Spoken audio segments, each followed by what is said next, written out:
All right. Welcome back to another episode of the Empire Builders Then and Now. We have a really great episode today. It is the Cuban Missile Crisis 13 days from nuclear war. I'm your historian host, Will Tiemann. And I'm Mike Treniff. All right. So we'll begin here October 16th, 1962, 8:45 in the morning. President Johnny F. Kennedy is still in his pajamas. His national security advisor, Mick George Bundy, walks into his bedroom and tells him that the Soviet Union has secretly installed nuclear missiles in Cuba, 90 miles from Florida. Kennedy stares at him. He already knew the Soviets were sending something to Cuba. He had been assured by his own intelligence services, by the Soviet ambassador, by a direct channel message directly from Nikita Khrushchev himself, that whatever they were sending was defensive. Anti-aircraft guns, maybe some troops, nothing to worry about. The photographs in Bundy's hand tell a far different story. Missile launch sites being built right now, capable of reaching DC in 13 minutes. Kennedy has been president for less than 2 years. He's only 45 years old. He has already survived one catastrophic foreign policy failure, the Bay of Pigs, invasion of Cuba the previous year, a plan he inherited, approved, and watched collapse in 72 hours. And now this. He gets dressed, calls a secret meeting of his closest advisors, and begins the 13 days that will bring the world closer to nuclear annihilation than it's ever seen before or since. And I want to frame something before we go farther, because the Cuban Missile Crisis is one of those historical events that almost everyone thinks they understand. Missiles, standoff, Kennedy wins, Soviets back down. I mean, that's really just the Hollywood version, right? Yeah. And the Hollywood version misses the most important thing about it, which is how close it actually came, right? Not close in a dramatic movie trailer sense, but close in the sense that on at least 3 separate occasions during those 13 days, the world came within one single human decision of nuclear war, right? Not a system failure, not a miscalculation, a decision, right? One person in one moment choosing one thing over another. I mean, we are talking about human error being like what the world hangs by, essentially. Right. And that makes this story, so worth spending time on, because it's not Mm-hmm. really a story about missiles. It's a story about the gap between the decisions leaders make in public and the reality they're managing in private. It's a story about what happens when the official version of events and the actual version of events are running on a completely different track. And it's a story about human beings, frightened, exhausted human beings, manage the most consequential pressure any leaders have ever faced. Mm-hmm. But to understand any of that, we need to understand how we got here. Because the missiles in Cuba didn't appear from nowhere. They were the answer to a question the Soviet Union had been asking for years. Mm-hmm. Let's go back. It is 1962. The Cold War is 17 years old. And the central fact of international life is this. The United States actually has nuclear missiles aimed at the Soviet Union from bases in Western Europe and Turkey. The Soviet Union have nuclear missiles aimed at the United States from inside the Soviet territory. But here's the asymmetry that matters. American missiles are in Turkey, and they can reach Moscow in about 10 minutes. Soviet missiles based inside the USS take 30 minutes to reach American cities. That 20-minute gap is the difference between having time to respond and not having time to respond. And for Khrushchev, this is just intolerable. Yeah, and this is a piece that almost never gets taught in the history books, right? Americans tend to think of the Cuban Missile Crisis as Soviet aggression. The Soviets were the ones who moved missiles somewhere dangerous, but from Moscow's perspective, there were already American missiles sitting in Turkey, a country that literally bordered the Soviet Union, right? Right. And the Soviet move into Cuba was honestly, in their strategic logic, a response to something that the United States had already done and existed, right? Now, I'm not defending it.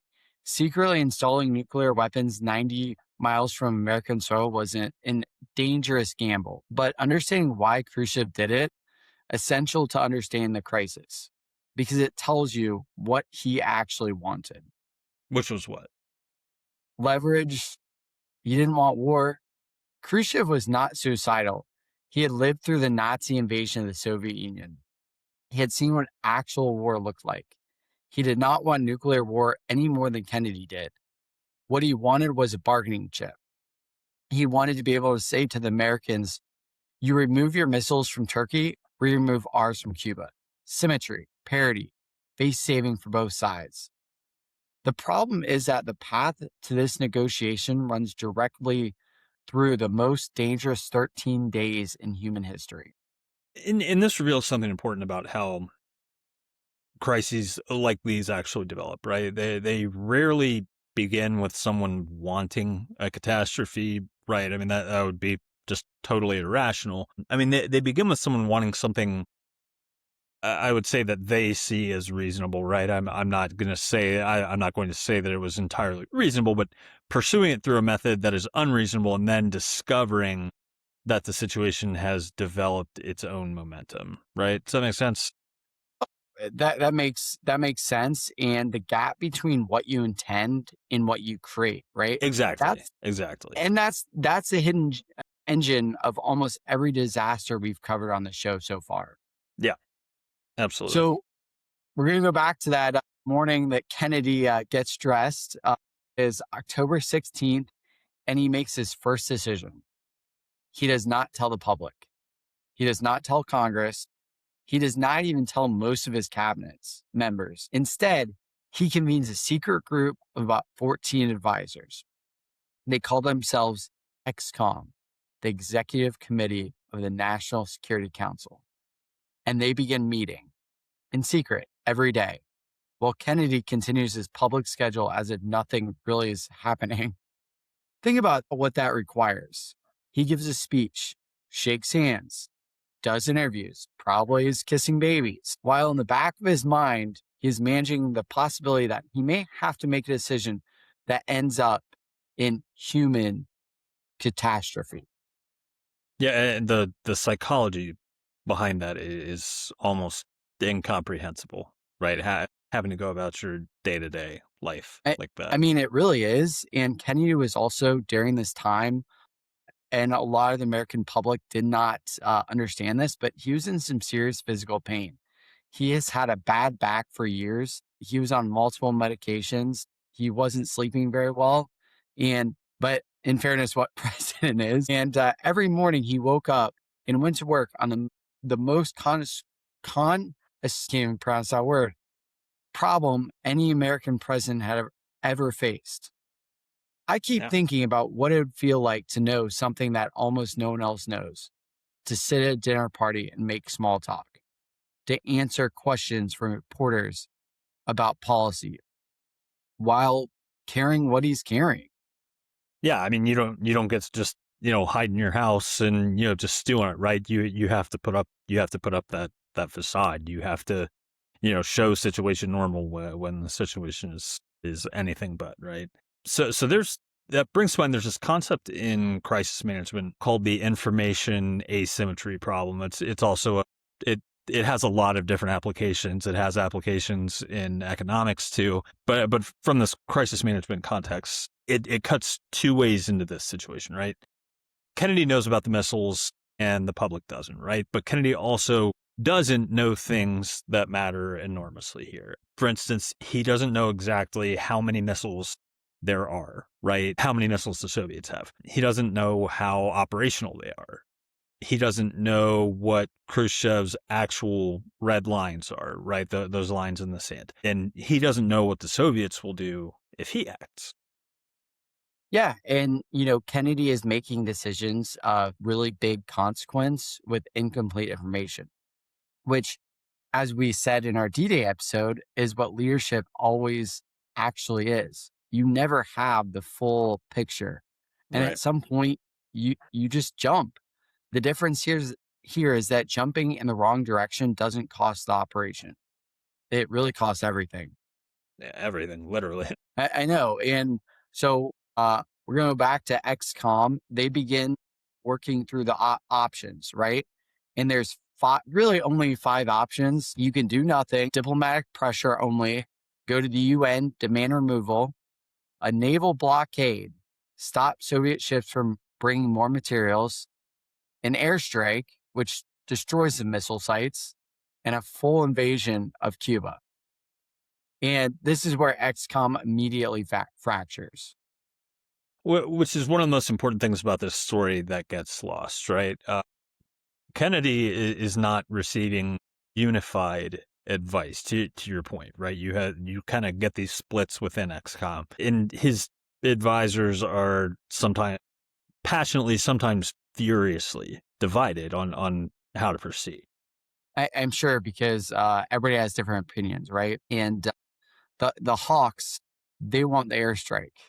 The Joint Chiefs of Staff, the top military commanders, are almost all in favor of immediate military action. General Curtis LeMay, the Air Force chief, tells Kennedy directly that a blockade is appeasement. He actually compared it to what the British did at Munich in 1938.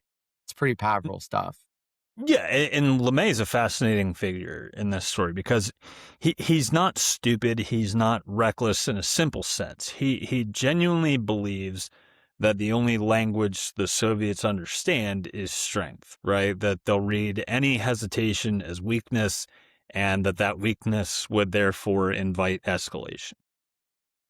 And he might even be right in some contexts. The problem is that in this context, strength means starting a sequence of events that neither side can really fully control. Exactly, and that's sort of the escalation dynamics problem, right? It's something that most people, including, frankly, most of the generals in that room, don't fully grasp. I would Right. say, complex systems don't really respond to force in like linear ways. I would say you don't push harder and get a proportional response, right? You might get a much larger response than you bargained for. You might get a delayed response that you're not able to read right away, right? You push and the system sort of reorganizes in ways that you didn't predict, right? And the more complex that system is, the more unpredictable the response to that push is, if that makes sense. Right. And luckily for the American public, Kennedy understands this. Mhm. He just read a book called The Guns of August, Barbara Tuchman's account of how World War I began. Her central argument is that no one actually wanted that war. Every major power in Europe in 1914 was trying to signal resolve. They were trying to avoid appearing weak, trying to maneuver into a better position. And Mhm. step by step, through a series of individually rational decisions, they walked in the most catastrophic war in human history. Kennedy keeps the book in his mind throughout this crisis. He is terrified not of Khrushchev wanting a war, he is terrified of both of them just stumbling onto one. Mhm. And that's a pretty sophisticated frame for a leader to be operating from, especially under that kind of pressure, right? I mean, most leaders under existential threat like that revert to simpler models. I hope so. Strong versus weak, win versus lose, right? Kennedy is thinking in systems, right? He's playing chess, not checkers at this point. Which is why he chooses the blockade. Not because it's the strongest option, because it's the option that keeps the most doors open. An airstrike closes doors, a full invasion closes every single door. A blockade says, we know what you're doing. We're going to draw a line in the sand and we're giving you a way out. It is the most sophisticated strategic choice in this scenario. In his own generals, they really think it's a sign of weakness. We're going to fast forward to October 22nd, 6 days after Kennedy learned about the missiles. He goes on national TV and tells the American people what has been happening 90 miles away from their coastline. Imagine watching that broadcast. You sit down after dinner. The president appears on screen. He looks drawn, serious, and he tells you that the Soviet Union has installed nuclear weapons in Cuba, that the United States Navy is establishing a blockade, and that any nuclear missile launch from Cuba will be treated as an attack by the Soviet Union on the United States, requiring a full response. The next morning, supermarket shelves across America begin to empty. People are buying canned food, filling bathtubs with water, trying to figure out how far they live from a likely target. And I want to pause on the communication decision that Kennedy makes here because it's interesting and, in my opinion, underappreciated to some degree, right? He chose to tell the public before he actually had a resolution in hand. Kind of before he knew how it would end, before he could promise the American public anything, right? Because you want to be you want to be able to offer, I would assume in his position, right? If you give this troubling news to the American public, you want to come in with the other hand and offer some sort of comfort, right? But he didn't really have that to offer in that moment. Comfort he did not offer, right? He could have kept that secret a little bit longer, continued negotiating behind the scenes, only told the public once it was over. Right. And I think most leaders would have done exactly that, manage the situation, control the narrative, present the public with sort of a facade of comfort. Right. But Kennedy makes the opposite choice. He goes public while the crisis is live, which immediately raises the stakes exponentially. Now it's not just a private negotiation, it's a public confrontation, but it also does something important. It does something else important, I guess. It removes his own ability to back down, right? Because now that the whole country is watching, you can't punk out. I mean, Kennedy really locks himself in, doesn't he?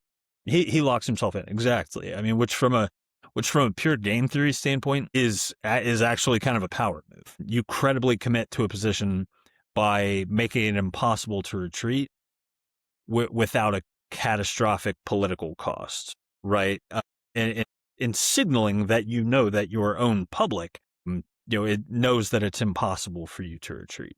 The Soviets now know that Kennedy can't simply let the missiles stay, right? He has he's burned that ship behind him, and his domestic political survival, or arguably his physical survival, given the generals in the room, depends on those missiles being removed from Cuba. That's definitely a fascinating way to think about that, because most people assume transparency in a crisis is about ethics, telling the truth because it's the right thing to do. And maybe it partially is right, but it's also strategically sophisticated in this instance, right? Because Kennedy turns his political constraints into strategic leverage in that way. And we're going to go to this leverage. And on October 24th, the naval blockade. The Americans call it a quarantine, a little bit different than quarantine a few years ago. But for legal reasons, the blockade goes into effect. The Soviet ships are already heading towards Cuba, 25 of them loaded with military equipment. The entire world holds its breath because the question is simple and terrifying. What happens when those ships reach the blockade line? Do they stop? Do they turn around back to the Soviet Union? Or do they try to run it? And if they try and run it, what does the U.S. Navy do? And if the U.S. Navy fires on Soviet ships, what does the Soviet Union do in return? At the State Department, Secretary of State Dean Rusk is watching the radar screens showing the Soviet ships' positions. He turns to a colleague and says quietly, "We're eyeball to eyeball right now." And then the Soviet ships slow down. Some stop. Some do turn around. Rusk finishes his sentence. And I think the other fellow just blinked. I love that. But I want to complicate that image just slightly, right? Because the eyeball to eyeball framing, the idea that Kennedy stared Khrushchev down and won, is the version that entered history, and it's not wrong, but it leaves out something that's important, which is which is that the ships turning around was not really the end of the crisis, right? It was barely the middle, I would say. Yeah, the missiles were already in Cuba, the sites were still being built, and the Soviets still had to agree to remove them, right? So it was, in that way, Kennedy sort of won a skirmish in that eyeball to eyeball, framing, right? The ships turning around just meant that the crisis didn't explode on At day that eight. moment, right? Exactly. It still had 5 days to run. In those 5 days contained the moments that came closest to the actual nuclear war.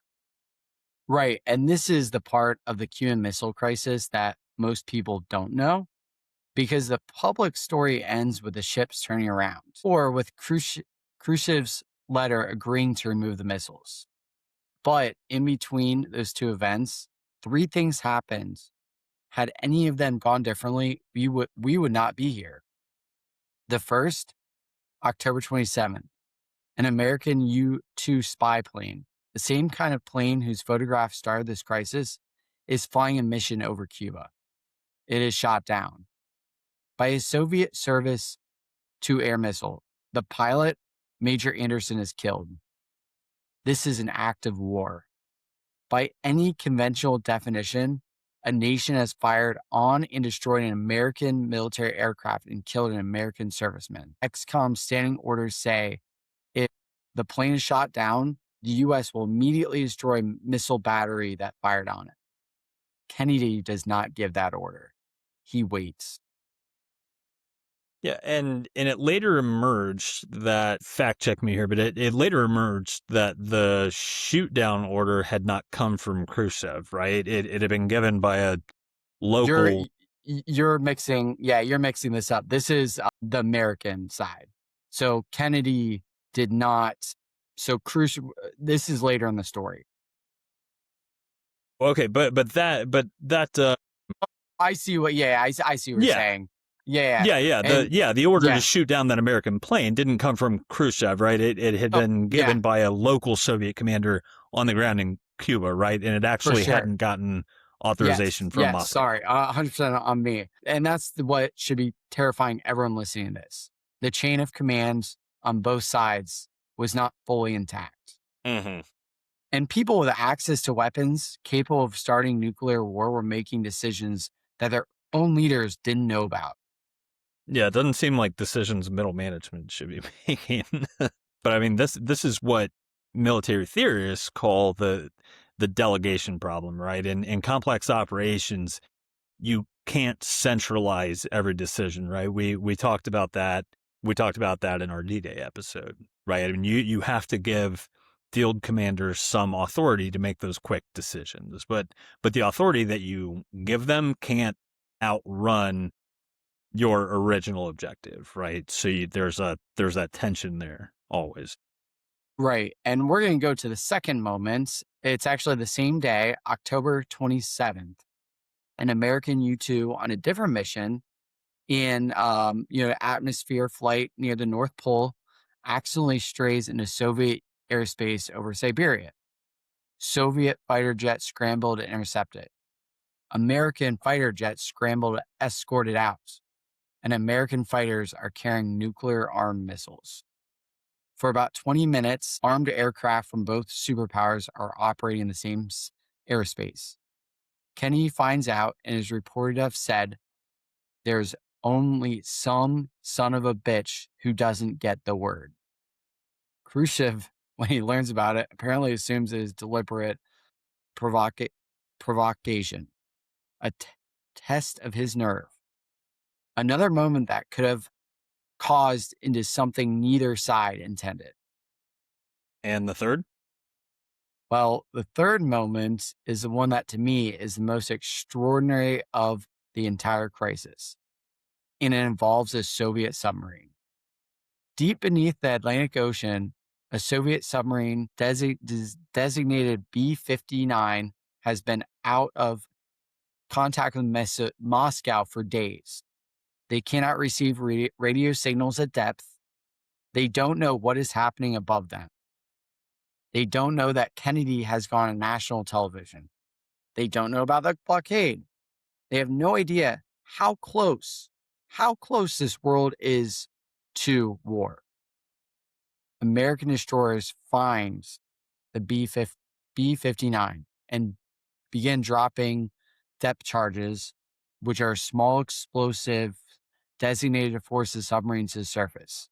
It's very standard procedure. It really isn't an attack, but the crew of this submarine does not know that.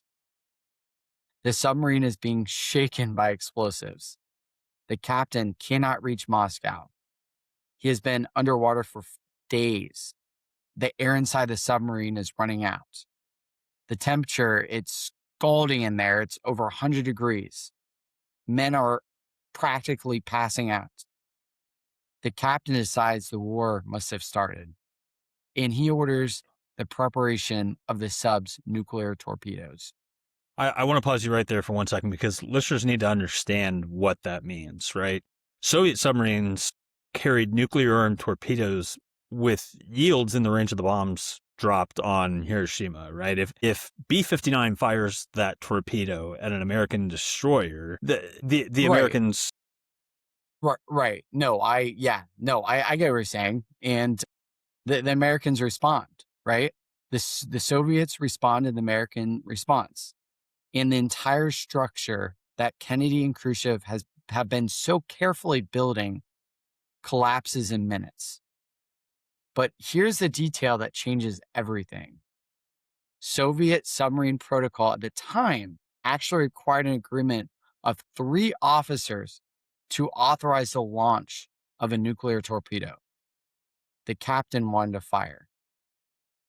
The political officer agreed.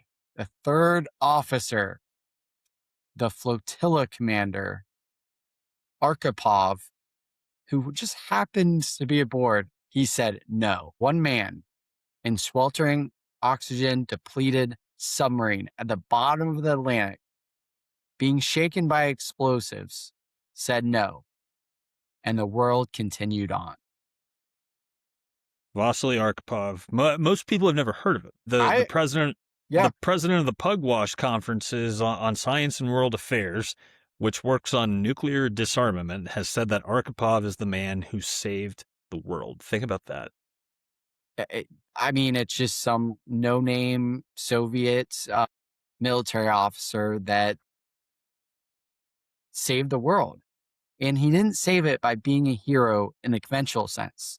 He saved it by holding his position under almost unsurmountable pressure, by not doing the thing that every instinct, every protocol, every piece of evidence available to him was telling him to do. He said, I need more information before I do something that we can't undo. In the worst possible circumstance for rational thought, that's the decision.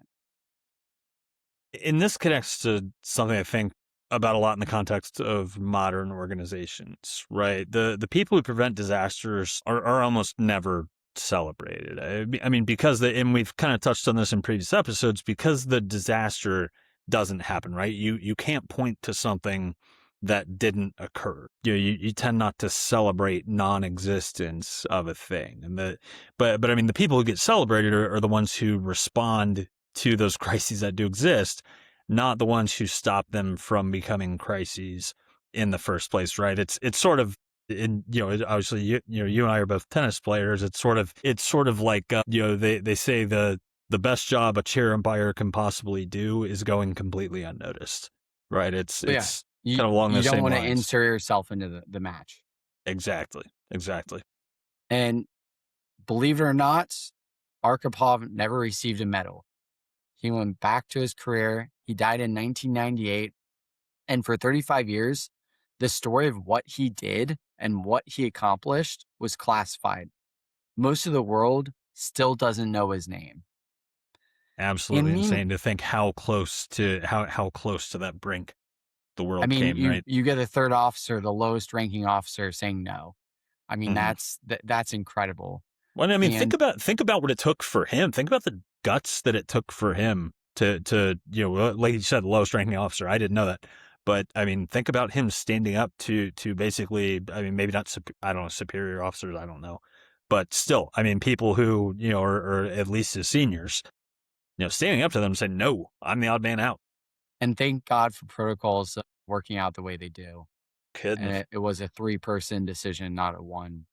And meanwhile, above the surface, Kenny and Khrushchev are communicating. And the communication itself is just absolutely extraordinary because by October 26th, two different letters have arrived from Khrushchev and they contradict each other completely. The first letter arrives on the evening of October 26th. It is long, rambling, emotional. Written, it is later believed by Khrushchev personally late at night, and it contains the outline of a deal. Remove the American guarantee not to invade Cuba. We remove the missiles. The letter is almost human in its desperation. One passage actually says, Mr. Kennedy, we are both pulling on the ends of a rope with a knot in the middle. The more we pull, the tighter the knot becomes. In a moment may come when the knot is too tight that the person who tied it no longer has the strength to untie. Wow. Also, Then the second letter arrives. It's a little bit colder, more formally written, and it adds a new demand. The Americans must also remove their missiles from Turkey. so two letters, two wildly different positions in less than 12 hours. So what does Kennedy do here? So he actually does something brilliant here. He responds to the first letter and he just absolutely ignores the second one completely as if it didn't exist.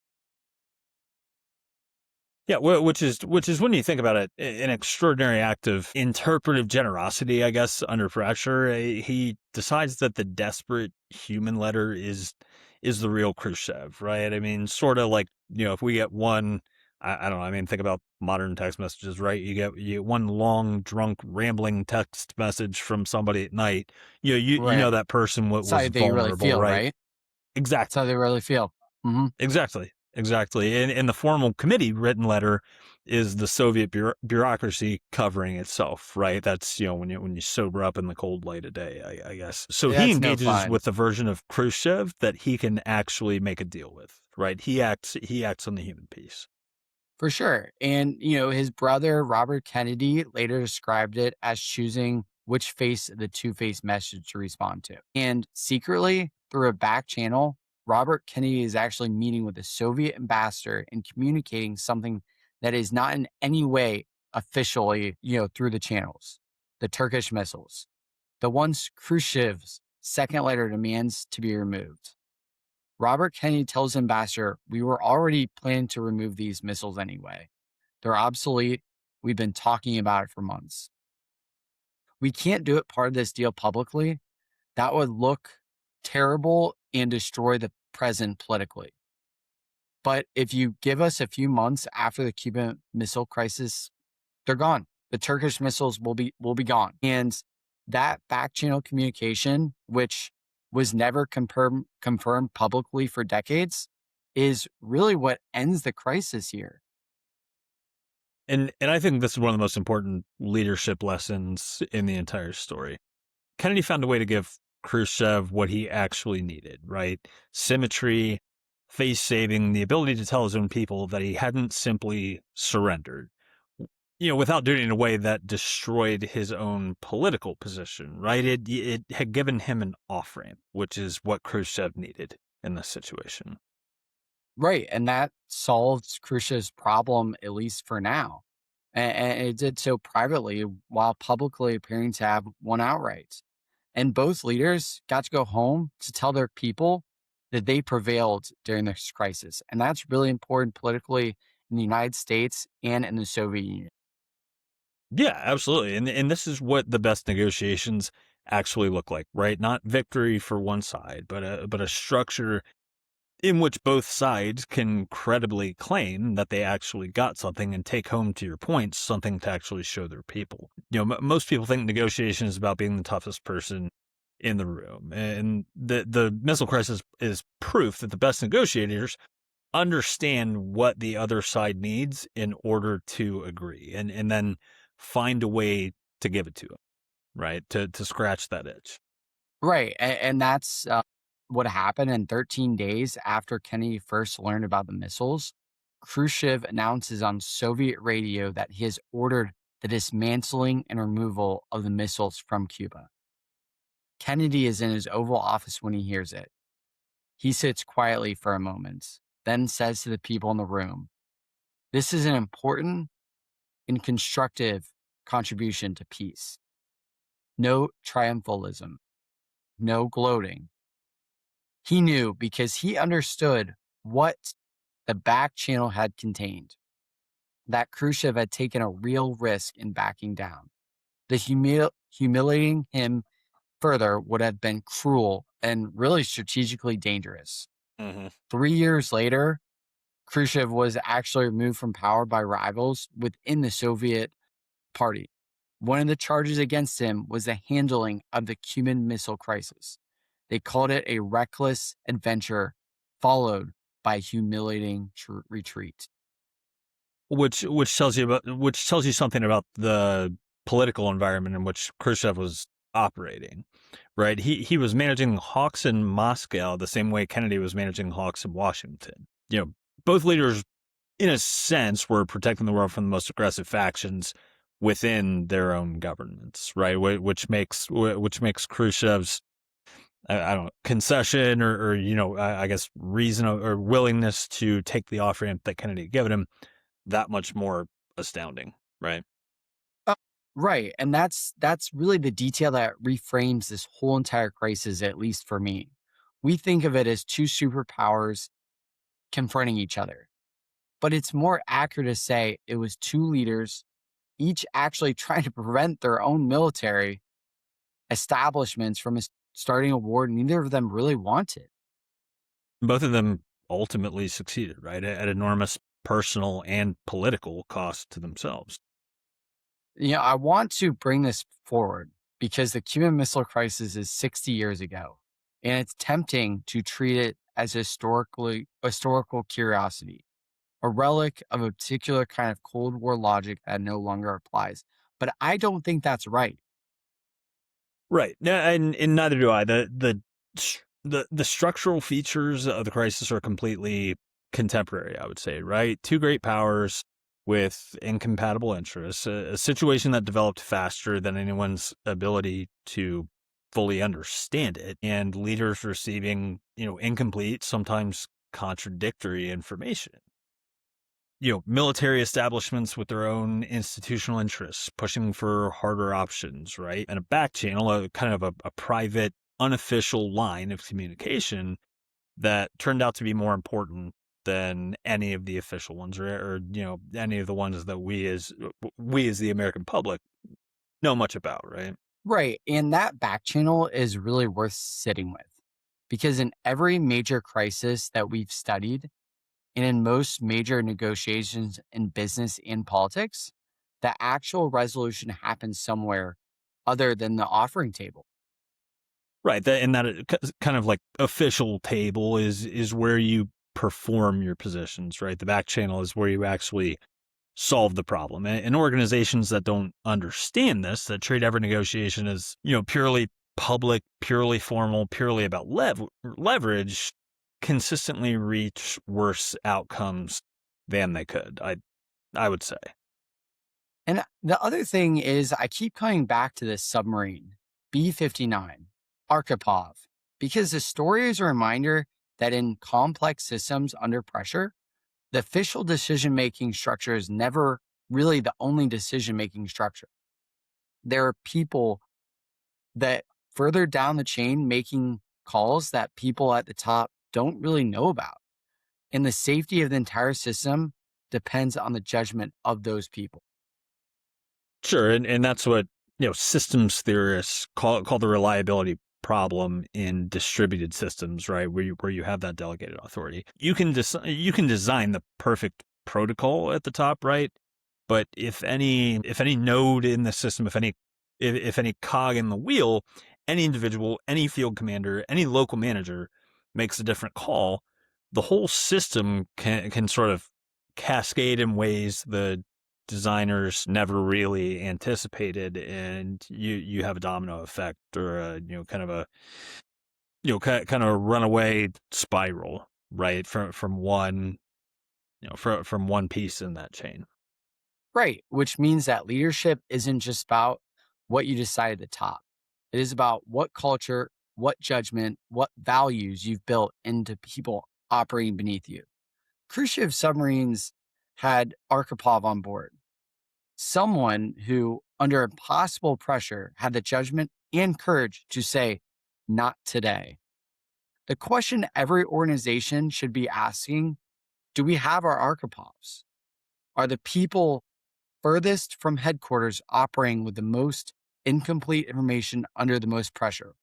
Are they equipped to make the right call when no one is watching? Yeah, because I think you could easily argue that in 1962 we got lucky. The world got lucky, right? Not clever, not well designed, lucky. And luck is really not strategy. When you're playing with nuclear weapons, no, no, sir. It is not. And I want to end with something Kenny said privately near the end of this crisis. Not the public statement, not the diplomatic language. He said to his brother, if we'd gone in, we would have found out too late that the warheads were actually already there. Hmm. The CIA assessment at the time that there were no operational nuclear warheads in Cuba, we now know from documents declassified after the Soviet Union collapse that there were actually 162 warheads in Cuba, already there, already assembled, already capable of being launched. Kennedy chose the blockade because he wanted to preserve options, because he was afraid of stumbling onto something neither side could walk back from. And he was right for reasons he didn't fully know, Hmm. because the information he was working from was wrong, and he still made the right call. That's what good judgment under uncertainty actually looks like. Yeah. Not certainty, not superior information, the wisdom to choose the path that leaves most doors open, the discipline to give the other side a way out, and the humility to know that you don't know everything. John Kennedy was 45 years old. He had been president for less than 2 years. He was in so much physical pain, running on very little sleep, surrounded by men, probably war hawks, who certainly knew the right answer. And somehow in 13 days, he threaded a needle, and the most catastrophic war in human history was waiting on the other side of it. He didn't do it by being the strongest person in the room. He did it by being the most careful. Yeah, for sure. And then the missile crisis didn't end because either side won, right? It ended because both leaders chose in the end to solve the other side's problem rather than to defeat him, right? Kennedy gave Khrushchev symmetry. Khrushchev gave Kennedy the missiles. And Vasili Arkhipov, at the bottom of the Atlantic, gave all of us the rest of our lives, you could argue. We'll be having drinks for Arkhipov here tonight. He's a That's right. true hero. 13 days, 3 moments when it almost ended. One submarine commander who said no, and two leaders who understood just barely that the goal wasn't to win. The goal is to make sure that there was still a world left in which you could win, right? So next week, Pearl Harbor, the catastrophic cost of strategic blindness, and why the greatest danger for any leader isn't the enemy in front of you. It's the assumption you forgot you're making. That's all for us, folks. Appreciate you listening in. Until next week. See you guys.